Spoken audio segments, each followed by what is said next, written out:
చూస్తుండ్రా టీవీలలో పేపర్లలో ఏం మాట్లాడుతుండో. సెక్రటేరియట్ పోయిండు, ఏమన్నాడు, నేను ఇక్కడ లంకె బిందెలు ఉంటాయనుకొని వచ్చినా, ఇక్కడ లంకె బిందెలు లేవు, మొత్తం ఖాళీ కుండలే ఉన్నాయి అంటుండు.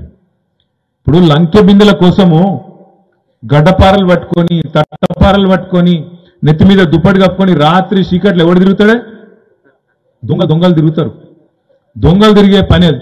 మరి గా మాట గీన నోట్లకెళ్ళి ఎందుకు వస్తుందో నాకు తెలియదు. ఇదివరకు ఏం పని చేస్తున్నాను రేవంత్ రెడ్డి కానీ గా మాట మాట్లాడుతాడు.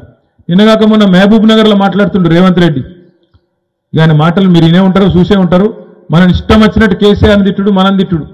ఏమంటాడు, నేను చూస్తా, మీ గొంతు కోస్తా, కత్తిరిస్తా, జేబుల కత్తెర పెట్టుకొని తిరుగుతున్నా నేను అంటుండు. జేబుల కత్తెరలు పెట్టుకొని ఎవడు తిరుగుతాడే? జేబు దొంగలు తిరుగుతారు. లంకె బిందెలు, జేబుల కత్తెరలు.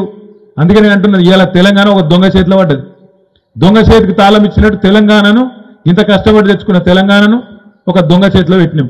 చూస్తున్నారు ఏమవుతుందో. కరెంటు కష్టాలు చాలా అయినాయా? అవుతున్నాయా? మోటార్లు కాలుతున్నాయా? వీరినపల్లిలా కాలుతున్నాయా? లో వోల్టేజ్ చాలా అయిందా? మార్పు బాగుందా? నేను నిన్న కాక మొన్న కరీంనగర్ పోతే ఆడ కరీంనగర్ పోతే ఇక్కడ మా పంటలు ఎండినాయి చూస్తేందుకు రా అని చెప్పి తీసుకుపోయారు నాకు చూపలండి కాడికి. పోయినా ఆడ రైతుల దగ్గర పోయినా.